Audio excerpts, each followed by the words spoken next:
Hello friends, welcome back to my channel. இன்னைக்கு hurdles I face as a content creator என்னங்கிறத இந்த வீடியோவில் பார்த்துடலாமா? நம்பர் 1, எனக்கு கான்டென்ட் கிரியேஷன் பிடிச்சிருக்கு, நான் ஒரு கான்டென்ட் கிரியேட்டர் ஆக போகிறேன் அப்படிங்கிறத தைரியமாக சொல்கிறதே ஒரு டஃபஸ்ட் டாஸ்க். பிகாஸ் என்னோட வீட்டில் நான் ஒரு ட்ராவல் விலாகராக ஆசைப்படுறேன், அதுக்காக சப்போர்ட் பண்ணுங்க அப்படின்னு சொன்னப்பவே ஊர் சுற்றுறதெல்லாம் ஒரு வேலையா, உனக்குன்னு இருக்கிற வேலையை பாருன்னு சொல்லி தான் ஃபஸ்ட் என்னை டிமோட்டிவேட் பண்ணாங்க. Number 2, self confidence. நாம் நமக்கு பிடிச்ச வேலையை தான் செய்கிறோம், அதில் எவ்வளோ தடை வந்தாலும் நம்மளால் சக்ஸஸ் ஆக முடியுங்கிறத ஃபஸ்ட்டு நம்பணும். ஆனால் அதுவே நமக்கு ரொம்ப கஷ்டம். ஏன்னா ஸ்டார்டிங்கில் நம்ம சக்ஸஸ்ஃபுல்லாக இருக்கிற பர்சன்ஸ் தான் இன்ஸ்பயர் எடுத்துப்போம். பட் அவங்க என்னென்ன கஷ்டம் ஃபேஸ் பண்ணாங்கங்கிறத நம்ம லேட்டராக தான் அனலைஸ் பண்ணி புரிஞ்சுப்போம். Number 3, tackle between profession and fashion.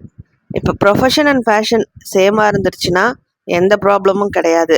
But profession வேறு, நம்ம பேஷன் வேறு அப்படின்னா நம்ம பேஷனுக்கு கண்டிப்பாக சப்போர்ட் பண்ணுறதுக்கு ஆள் இருக்க மாட்டாங்க.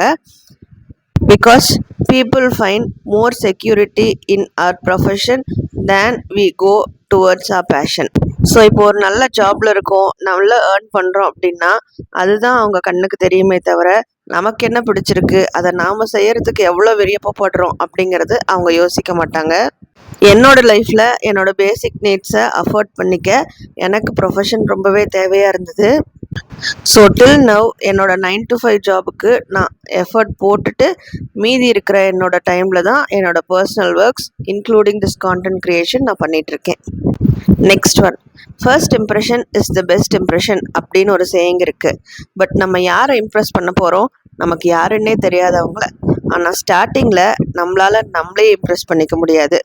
ஏன்னா ஆஸ் அ இண்டிவிஜுவலாக நமக்கே 2 பர்சனாலிட்டி இருக்கும். ஒன்று நமக்கு பிடிச்ச மாதிரி இருக்கும், இன்னொன்று நமக்கு அகெயின்ஸ்டாக இருக்கும். ஸோ அந்த பர்சனாலிட்டியை சாட்டிஸ்ஃபை பண்ணுறதே ரொம்ப கஷ்டம். So we need to learn lot of things.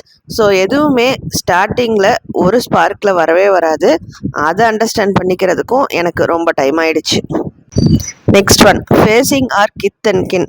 இப்போ நம்ம ஓவர் இமோஷ்னலாகவோ ஓவர் டிபெண்ட்டாவோ யார் கூடயாவது இருந்தோம்னா அவங்க சொல்கிறத வேர்ட்ஸ்க்கு ரொம்ப இம்பார்ட்டன்ஸ் கொடுக்குறோம் அப்படின்னா அவங்க நம்ம பண்ணுறத அக்செப்ட் பண்ணிக்கணும்னு ஃபஸ்ட்டு நம்ம மைண்ட் திங்க் பண்ணும்.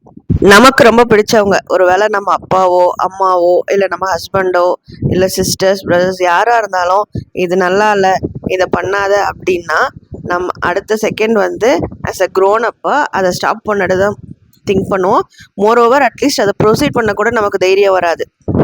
அது ஏன்னா இவங்களுக்கு பிடிக்காத நம்ம செஞ்சு ஒரு வேளை நமக்கு அவங்க வேண்டாதவங்களாயிடுவோமோ, நம்மளை ஹர்ட் பண்ணிடுவாங்களோ, நம்மளை விட்டு விலகி போயிடுவாங்களோங்கிற பயம் நமக்கு இருக்கும். சக்ஸஸ் பண்ணிட்டா நம்மளை கொண்டாடுறவங்க ஸ்டார்டிங்கில் நம்மளை கண்டிப்பாக கொண்டாட மாட்டாங்க.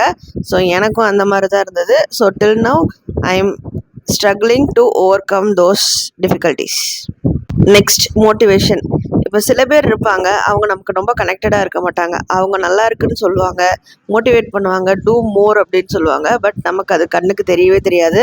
நாம் சில பேரை பார்த்துட்ருப்போம், இவங்க என்ன சொல்லுவாங்கன்ட்டு. பட் அவங்க நம்மளை டு ஆர் சர்ப்ரைஸ், நல்லா இல்லை, இதெல்லாம் ஒரு வேலையா, உனக்கு வேறு வேலை இல்லையா, நீ பார்க்கறதுக்குன்னு வேறு விஷயமே இல்லையா, இல்லைன்னா வேறு ஒரு எக்ஸாம்பிள்ஸ், வேறு ஒரு பர்சனாலிட்டிஸை நமக்கு காமிப்பாங்க. நாம் மோட்டிவேட்டே ஆக மாட்டோம்.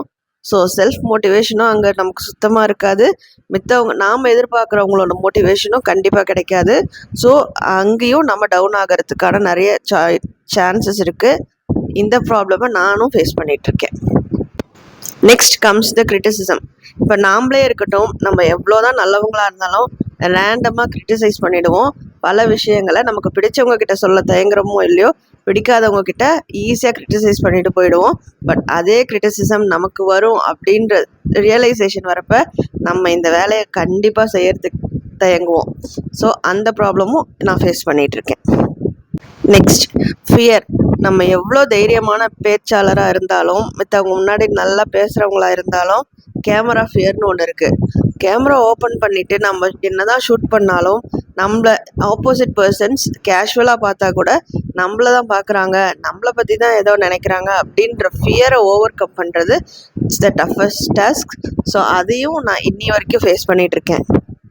So these are the few things which I face till now as a content creator. and there are more points to validate.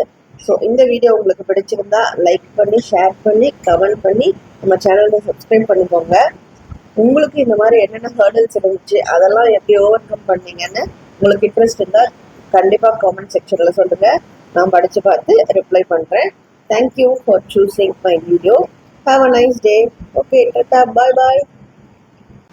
Next ஒரு நல்ல வீடியோவில் நம்ம சந்திப்போம்.